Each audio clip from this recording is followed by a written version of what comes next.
Hello everyone, मेरा नाम है डॉक्टर सलीम और आप देख रहे हैं आपका अपना यूट्यूब चैनल हेल्दी हमेशा।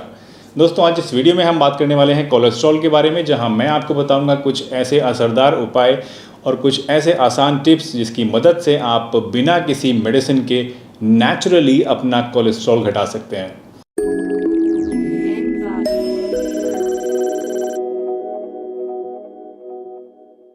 अपनी बॉडी में कोलेस्ट्रॉल को कैसे कम करना है, ये जानने से पहले आइए जान लें कि आखिर कोलेस्ट्रॉल होता क्या है, आखिर ये हमारी बॉडी में आता कहाँ से है, बनता कहाँ पे है और इसकी क्या इंपॉर्टेंस है। क्या ये वाकई में इतना बुरा है जितना हम इसे समझते हैं? देखिए, कोलेस्ट्रॉल जो है ये बनता है हमारे लीवर के अंदर। हमारा लीवर जो है वो कोलेस्ट्रॉल को बनाता है और ये कोलेस्ट्रॉल जो है हमारी बॉडी के लिए बहुत इंपॉर्टेंट है। नेचर ने हमारी बॉडी में जो कोलेस्ट्रॉल को बनाया है उसका कुछ अपना मकसद है। कोलेस्ट्रॉल जो होता है ये हमारी बॉडी की जो सेल वॉल्स होती हैं उनको इलास्टिक बनाता है, उनको लचीला बनाता है या नरम बनाता है। इसके साथ साथ बॉडी के मेटाबॉलिज्म के लिए बहुत सारे ऐसे हार्मोन्स होते हैं जिनके बनाने के लिए कोलेस्ट्रॉल की ज़रूरत पड़ती है। तो कोलेस्ट्रॉल ऐसा नहीं है कि बहुत बुरा है, कोलेस्ट्रॉल की अपनी एक अलग इंपॉर्टेंस है। लेकिन हाँ, अगर ये कोलेस्ट्रॉल हद से ज़्यादा बढ़ जाए तो डेफिनेटली आपकी सेहत के लिए और स्पेसिफिकली आपकी हार्ट हेल्थ के लिए ये बहुत ही ज़्यादा घातक हो सकता है। फ़ैट की ही तरह जो कोलेस्ट्रॉल होता है ये भी वाटर सॉल्युबल नहीं होता है, तो इसको हमारी बॉडी में सर्कुलेट करने के लिए कुछ ऐसे स्पेसिफिक मॉलिक्यूल्स होते हैं जिनकी ज़रूरत पड़ती है। ये मॉलिक्यूल्स कहलाते हैं लाइपोप्रोटीन्स। और ये लाइपोप्रोटीन्स जो होते हैं बेसिकली ये एक व्हीकल का काम करते हैं, एक गाड़ी का या एक कश्ती का काम करते हैं, जिसके अंदर बैठकर जो कोलेस्ट्रॉल होता है वो हमारी पूरी बॉडी के अंदर सर्कुलेट करता है। तो हमारा लीवर सबसे पहले जब कोलेस्ट्रॉल को बनाता है तो वो इसको बाइंड करता है VLDL के साथ। आई एम श्योर कि अगर आपने कभी अपना कोलेस्ट्रॉल चेक कराया होगा तो उसमें आपने पढ़ा होगा VLDL, HDL, LDL। आपको लगा होगा ये सब क्या चीज़ है। बेसिकली VLDL का मतलब होता है very low density lipoproteins, LDL का मतलब होता है लो डेंसिटी लाइपोप्रोटीन्स और HDL का मतलब होता है हाई डेंसिटी लाइपोप्रोटीन्स। तो सबसे पहले जो हमारा लीवर जब कोलेस्ट्रॉल को बनाता है तो वो इसको बाइंड करता है VLDL के साथ। ये VLDL कैरियर का काम करता है और ये पूरी बॉडी में इस कोलेस्ट्रॉल को लेकर सर्कुलेट करता है। जिन जिन सेल्स में कोलेस्ट्रॉल की ज़रूरत है वहाँ पर वो उसको सप्लाई करता है और सप्लाई करने के बाद जो VLDL है वो कन्वर्ट हो जाता है LDL के अंदर, यानी लो डेंसिटी लाइपोप्रोटीन्स के अंदर। इसी तरह एक तीसरी तरह का भी लाइपोप्रोटीन होता है जिसको बोलते हैं HDL। ये होता है हाई डेंसिटी लाइपोप्रोटीन। ये जो होता है ये काम करता है रिवर्स ट्रांसपोर्टेशन का, यानी जब आपकी बॉडी में सारी सेल्स ने पूरा कोलेस्ट्रॉल ले लिया, उसके बाद जो कोलेस्ट्रॉल हमारी बॉडी में यानी हमारी ब्लड सर्कुलेशन में बचा उसको ये HDL जो है बाइंड करके वापस लिवर के अंदर लेके जाता है। तो इसकी बहुत ही ज़्यादा इंपॉर्टेंस है और ये कहीं ना कहीं आपकी बॉडी के लिए, आपके हार्ट हेल्थ के लिए बहुत ही ज़्यादा इंपॉर्टेंट है और बहुत ही ज़्यादा अच्छा है, हार्ट फ्रेंडली है।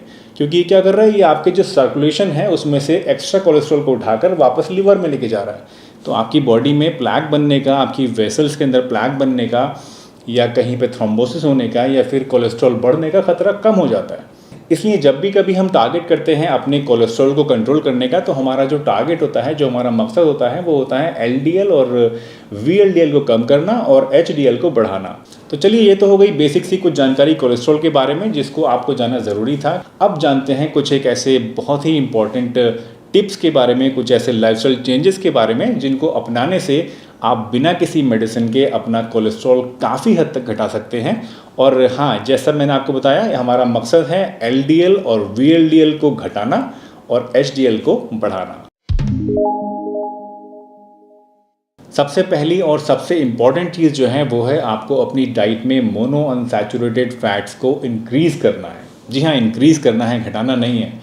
देखिए, फ़ैट्स जो होते हैं ये दो तरह के होते हैं। एक होते हैं सैचुरेटेड फैट्स और एक होते हैं अनसैचुरेटेड फैट्स। सैचुरेटेड फैट्स तो वो होते हैं जो घी की शक्ल में होते हैं, यानी जो जम जाते हैं। वहीं अनसैचुरेटेड फैट्स वो होते हैं जो ऑयल की शक्ल में होते हैं, यानी जो नॉर्मल रूम टेम्परेचर पे जमते नहीं हैं। अनसैचुरेटेड फैट्स में भी दो किस्में होती हैं, एक होती है मोनो अनसैचुरेटेड फैट्स और एक होता है पॉली अनसैचुरेटेड फैट्स। तो अभी जो मैं बात कर रहा हूँ ये बात कर रहा हूँ मोनो अनसैचुरेटेड फैट्स की। मोनो अनसैचुरेटेड फैट्स जो होते हैं ये आपकी हार्ट हेल्थ के लिए बहुत ही बेहतरीन चीज़ होते हैं। ये मोनो अनसैचुरेटेड फैट्स जो होते हैं ये पाए जाते हैं ऑलिव्स के अंदर, यानी ऑलिव ऑयल अगर आप यूज़ करते हैं तो उसमें मोनो अनसैचुरेटेड फैट्स होते हैं। कैनोला ऑयल अगर आप यूज़ कर रहे हैं उसके अंदर होते हैं। इसके अलावा जो नट्स होते हैं जैसे कि बादाम है या फिर चिलगोज़ा है या फिर वॉलनट है या फिर हेज़लनट है, इन चीज़ों के अंदर ये पाए जाते हैं। या इसके अलावा एवोकाडो में भी बहुत ज़्यादा पाया जाता है मोनो अनसैचुरेटेड फैट्स। तो ये चीज़ें अगर आप अपनी डाइट में इंक्रीज़ करते हैं तो इसका फ़ायदा ये होता है कि जो मोनो अनसैचुरेटेड फैट्स होते हैं ये आपके LDL को तो घटाते हैं, इसके साथ साथ ये आपके HDL को बढ़ाते भी हैं। तो जैसा मैंने आपको अभी थोड़ी देर पहले बताया था, HDL आपकी हार्ट हेल्थ के लिए बहुत इंपॉर्टेंट होता है, बहुत अच्छा होता है। तो अगर आपका LDL घट रहा है और HDL बढ़ रहा है तो इसका मतलब है जो आपका कोलेस्ट्रॉल का प्रोफाइल है वो बहुत ही अच्छा होता जा रहा है। तो इसलिए मोनो अनसैचुरेटेड फैट्स को मैं कहता हूँ बहुत ही इंपॉर्टेंट चीज़ है, इसको आपको अपनी डाइट में बढ़ाना चाहिए। ये एक ऐसी चीज़ है जिसके बारे में बहुत कम लोग बात करते हैं, बहुत कम लोग आपको बताते हैं, लेकिन अगर ये पॉइंट आपने जान लिया और इसको अपनी लाइफ में अडॉप्ट कर लिया तो आई एम श्योर कि आपका जो कोलेस्ट्रॉल प्रोफाइल है, जो आपका LDL है वो बहुत ज़्यादा घट जाएगा और जो आपका HDL है वो बहुत अच्छी तरह हेल्दी वे में बढ़ जाएगा। मोनो अनसैचुरेटेड फैट्स को आपकी डाइट में इंक्रीज़ करना इसलिए भी इम्पॉर्टेंट है कि फॉर एग्जांपल अगर आप मोनो अनसैचुरेटेड फैट्स को इंक्रीज़ अपनी डाइट में नहीं करते हैं, आप सिर्फ अपनी डाइट में से कोलेस्ट्रॉल को या जो फैट्स हैं, अनसैचुरेटेड फैट्स हैं, उनको घटा देते हैं, तो उससे क्या होगा, आपका LDL तो कम हो जाएगा लेकिन साथ साथ आपका HDL भी घट जाएगा, जो कि आपके लिए अच्छा नहीं होगा। तो इसलिए बेस्ट वे क्या है, अपनी डाइट में आपको मोनो अनसैचुरेटेड फैट्स को बढ़ाना है और इसका फ़ायदा आपको जो मिलेगा वो एक हेल्दी लिपिड प्रोफाइल की शक्ल में मिलेगा। अपने बढ़े हुए कोलेस्ट्रॉल को घटाने के लिए दूसरी चीज़ जो आपको अपनानी है वो है पॉली अनसैचुरेटेड फैट्स। रिसर्च से ये बात साबित हुई है कि जो लोग अपनी डाइट में रेगुलरली पॉली अनसैचुरेटेड फैट्स को, यानी जो तेल की शक्ल में होते हैं, चाहे वो सनफ्लावर ऑयल हो, चाहे वो सरसों का तेल हो यानी मस्टर्ड ऑयल हो, चाहे वो कोकोनट ऑयल हो, चाहे वो तिल का तेल हो, इस तरह की चीज़ें जो रेगुलरली अपनी डाइट में जो लोग इस्तेमाल करते हैं, उन लोगों के अंदर हार्ट प्रॉब्लम्स होने का जो ख़तरा है वो कंपेयर टू दोज पीपल जो कि सैचुरेटेड फैट्स को यूज़ करते हैं 20% तक कम होता है। इसके साथ साथ रिसर्च से ये भी साबित हुआ है कि जो लोग पॉली अनसैचुरेटेड फैट्स को रेगुलरली यूज़ करते हैं उनके अंदर टाइप 2 डायबिटीज़ होने का ख़तरा भी बहुत ज़्यादा कम होता है। तो दूसरी चीज़ जो आपको करनी है apart from mono unsaturated fats, उसको तो आपको बढ़ाना है, बट आपको इसके साथ साथ अपनी डाइट में जो रेगुलर डाइट में आप यूज़ करते हैं उसमें आपको सैचुरेटेड फैट्स की जगह अनसैचुरेटेड यानी पॉली अनसैचुरेटेड फैट्स को इस्तेमाल करना है। अब जब बात करते हैं पॉली अनसैचुरेटेड फैट्स की, तो उसमें भी एक स्पेसिफिक तरह का फैटी एसिड होता है जिसको हम लोग बोलते हैं ओमेगा 3 फैटी एसिड।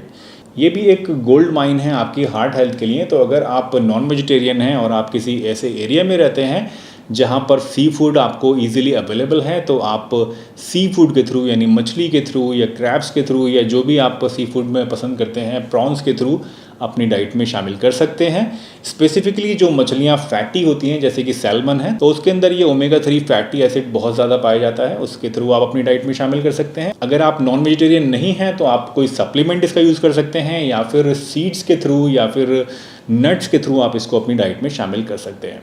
तो ये ओमेगा 3 फैटी एसिड भी बहुत ही इंपॉर्टेंट है, बहुत ही अच्छी चीज़ है आपकी हार्ट हेल्थ के लिए, इसको भी बिल्कुल इग्नोर नहीं करना है। और पॉली अनसैचुरेटेड फैट्स को यानी ऑयल्स को जो कि नेचुरल हैं और अनरिफाइंड है, जैसे कि सरसों का तेल है या फिर सनफ्लावर ऑयल है या तिल का तेल है या कोकोनट ऑयल है, इन चीज़ों को अपनी डाइट में रेगुलरली यूज़ करना है। ये जो पॉइंट है ये बहुत ही इंपॉर्टेंट है आपके कोलेस्ट्रॉल प्रोफाइल को ठीक करने के लिए। अगर आप अपना कोलेस्ट्रॉल घटाना चाहते हैं और अपने कोलेस्ट्रॉल प्रोफाइल को हेल्दी बनाना चाहते हैं तो आपको ट्रांस फैट्स को बिल्कुल ना करना पड़ेगा। ट्रांस फैट्स क्या होते हैं? ट्रांस फैट्स होते हैं एक तरह के मॉडिफाइड अनसैचुरेटेड फैट्स, यानी जो वेजिटेबल ऑयल्स होते हैं उनको एक प्रोसेस के थ्रू, जिस प्रोसेस को कहते हैं हाइड्रोजनेशन, हम सैचुरेटेड बना देते हैं। तो ये एक प्रोसेस होता है जिसके थ्रू बहुत सारी जो कंपनीज़ हैं जो कि बेकरी प्रोडक्ट्स बनाती हैं या जैम्स या स्प्रेड्स या चीज़ या इस तरह की चीज़ें बनाती हैं, वो इस प्रोसेस को अपनाती हैं जिससे कि उनके जो प्रोडक्ट्स होते हैं वो ज़्यादा यम्मी या ज़्यादा क्रीमी या ज़्यादा थिक और फ्लफ़ी आपको फील होते हैं। तो इस तरह से बनाए हुए मॉडिफाइड फैट्स जो होते हैं इनको ट्रांस फैट्स बोलते हैं और ये आपकी हार्ट की हेल्थ के लिए बहुत ही ज़्यादा नुकसानदेह होते हैं। ट्रांस फैट्स जो होते हैं ये आपके LDL को और VLDL को तो बढ़ाते हैं और आपके HDL को यानी जो अच्छा कोलेस्ट्रॉल है उसको घटाते हैं। तो ये दो तरह से मार करते हैं। तो आप समझ सकते हैं कितने बुरे हैं और कितने घातक हैं आपकी हार्ट हेल्थ के लिए ये ट्रांस फैट्स। तो अगर आप अपनी हार्ट हेल्थ का ख्याल रखना चाहते हैं, अपने कोलेस्ट्रॉल को घटाना चाहते हैं, तो इस ट्रांस फैट से बिल्कुल बच के रहिए। बिल्कुल ना बोल दीजिए। आजकल गवर्नमेंट्स ने भी बहुत सारे ऐसे रूल्स बना दिए हैं कि जो बेकरी प्रोडक्ट्स हैं या जो भी प्रोसेस्ड फूड्स हैं उसके ऊपर उन्हें लिखना पड़ता है कि ट्रांस फैट्स इसके अंदर है या नहीं है, या अगर है तो कितना है। लेकिन वहाँ पर भी कहीं ना कहीं थोड़ा सा खेल हो जाता है। एक्चुअली जो रूल है उस रूल के मुताबिक अगर जो भी चीज़ आप खाने की ले रहे हैं अगर उसमें पर सर्विंग 0.5 ग्राम ट्रांस फैट से कम है तो उसमें आप राउंड फिगर में उसको मेंशन कर सकते हैं। यानी अगर किसी चीज़ में 0.5 ग्राम पर सर्विंग से कम ट्रांस फैट है तो वो उसको 0 लिख सकते। तो प्रैक्टिकली उसके अंदर ट्रांस फैट है लेकिन उस पर लेबल पे आपको लिखा मिलेगा 0 ट्रांस फैट। लेकिन गुड न्यूज़ ये है कि अगर आप इससे बचना चाहते हैं तो भी आप जान सकते हैं कि इसके अंदर ट्रांस फैट्स हैं या नहीं है। इसका तरीका ये है कि आप उस लेबल को पूरी तरह पढ़िए और उसमें अगर कहीं पर भी लिखा हुआ है कि इसमें पार्शियली हाइड्रोजिनेटेड वेजिटेबल ऑयल है, दैट मीन्स उसके अंदर ट्रांस फैट अवेलेबल है, तो उससे बचिए और उसको बिल्कुल भी इस्तेमाल नहीं करिए। अगर आप अपने ब्लड से VLDL और LDL को कम करना चाहते हैं तो सॉल्यूबल फाइबर भी आपके लिए बहुत अच्छी चीज़ है। सॉल्यूबल फाइबर क्या होता है? ये एक अलग तरह का फाइबर होता है, वेजिटेबल फाइबर होता है जो कि वाटर सॉल्यूबल होता है। बट ये हमारा जो पेट है, जो हमारा गट है, ह्यूमन डाइजेस्टिव सिस्टम है, ये इस सॉल्यूबल फाइबर को डाइजेस्ट नहीं कर पाता। बट हमारे गट के अंदर यानी हमारे पेट और हमारी आंतों के अंदर जो प्रोबायोटिक्स यानी जो बेनिफिशियल बैक्टीरिया होते हैं वो इसको बहुत अच्छी तरह पचा सकते हैं। इनफैक्ट उनके लिए एक बहुत ही न्यूट्रिशियस डाइट होती है ये, और अगर आप अपनी डाइट में ये सॉल्युबल फाइबर इंक्लूड करते हैं तो आपकी जो गट फ्लोरा है वो बहुत ही अच्छी तरह से फ्लरिश करती है और आपके बेनिफिशियल जो बैक्टीरिया हैं, जो हमारे फ्रेंडली बैक्टीरिया हैं, वो बहुत ज़्यादा बढ़ जाते हैं। इसका फ़ायदा ये होता है कि जो प्रोबायोटिक्स होते हैं या जो फ्रेंडली बैक्टीरिया हमारी गट में मौजूद होते हैं, ये हमारी बॉडी से, हमारे ब्लड से LDL को और VLDL को कम करने में मददगार होते हैं। इसके साथ साथ अगर आप ऑलरेडी कोलेस्ट्रॉल घटाने की दवाइयाँ ले रहे हैं, आपके डॉक्टर ने आपको प्रेस्क्राइब करी हैं जिनको हम लोग स्टैटिन्स बोलते हैं, तो सॉल्युबल फाइबर लेने से उनकी एफिकेसी भी बढ़ जाती है। ये भी रिसर्च से साबित है। सॉल्युबल फाइबर के बहुत सारे सोर्सेज हैं जिसके थ्रू आप इसको ले सकते हैं अपनी डाइट में। पीस में यानी मटर में, बीन्स में यानी राजमा वगैरह में, इसके अलावा फ्रूट्स में, ओट मील में, लेंटिल्स में और होल ग्रेन्स में ये सॉल्युबल फाइबर बहुत ज़्यादा मात्रा में पाए जाते हैं। एक बहुत ही सस्ती सी और आम चीज़ है इसबगोल, अगर आप उसको लेना चाहते हैं तो उसमें भी बहुत ही ज़्यादा मात्रा में सॉल्युबल फाइबर पाया जाता है और ये बहुत ही ज़्यादा सस्ती चीज़ भी है। तो इसको आप डेली अपने रूटीन में ले सकते हैं। रात को सोते समय गर्म पानी से आप 1 या 2 चम्मच इसबगोल की भूसी या फिर साबुत इसबगोल भी इस्तेमाल कर सकते हैं। Last but not the least, exercise एक बहुत ही अच्छी चीज़ है आपके ब्लड कोलेस्ट्रॉल को कम करने के लिए। एक्सरसाइज आप किसी भी फॉर्म में कर सकते हैं, चाहे वो एरोबिक एक्सरसाइज है, चाहे वो वॉकिंग है, जॉगिंग है, स्विमिंग है, वेट लिफ्टिंग है, वेट ट्रेनिंग है, योगा है। आप किसी भी तरह की एक्सरसाइज कर सकते हैं। इनफैक्ट अगर आप एक्सरसाइज नहीं कर सकते हैं, आपके पास टाइम नहीं है या कोई और प्रॉब्लम है, तो आप अपनी डेली रूटीन में अपनी एक्टिविटी को भी इंक्रीज़ कर सकते हैं। फॉर एग्जांपल, अगर आपने दोपहर का खाना खाया उसके बाद आप थोड़ा सा चल लीजिए, बजाय लिफ्ट के आप स्टेयर्स को यूज़ करिए, बजाय कार के और मोटरसाइकिल के आप पैदल जाइए मार्केट शॉपिंग करने के लिए, फ्रूट ख़रीदने के लिए। तो ये छोटी छोटी ऐसी चीज़ें हैं जिससे आप अपनी फिजिकल एक्टिविटी को इंक्रीज़ कर सकते हैं और अपने कोलेस्ट्रॉल को घटा सकते हैं। मिनिमम 30 मिनट ब्रिस्क वॉक करने से या फिर मॉडरेट एक्टिविटी करने से आपका कोलेस्ट्रॉल घटता है, LDL घटता है और HDL बढ़ता है। अगर आप वेट ट्रेनिंग करते हैं या रेजिस्टेंस ट्रेनिंग करते हैं तो वो और भी ज़्यादा बेनिफिशियल है। बट उसके लिए ज़रूरत है कि अगर आपको कोई हार्ट प्रॉब्लम ऑलरेडी है तो पहले अपने डॉक्टर से कंसल्ट ज़रूर कर लें। दोस्तों, मुझे उम्मीद है आज इस वीडियो से आपने कुछ नया ज़रूर सीखा होगा और ये वीडियो आपके किसी ना किसी काम ज़रूर आएगी। अगर आपको ये वीडियो अच्छी लगी तो इस वीडियो को एक लाइक दे दीजिए और इस चैनल पर अगर आप नए हैं तो हमारे इस चैनल को फटाफट सब्सक्राइब कर लीजिए, ताकि आने वाले टाइम में भी इस तरह की जितनी भी यूज़फुल इन्फॉर्मेटिव वीडियोज़ मैं आपके लिए बनाऊँ वो आपको टाइम रहते देखने के लिए मिल जाएँ और उससे आप अपनी लाइफ को बेहतर तरीके से जी सकें। दोस्तों, इस टॉपिक से रिलेटेड अगर आपका कोई भी क्वेश्चन है तो आप कमेंट बॉक्स में मुझसे पूछ सकते हैं। मैं कोशिश करूंगा आपके हर एक सवाल का जवाब देने की और हर एक क्वेरी को आंसर करने की।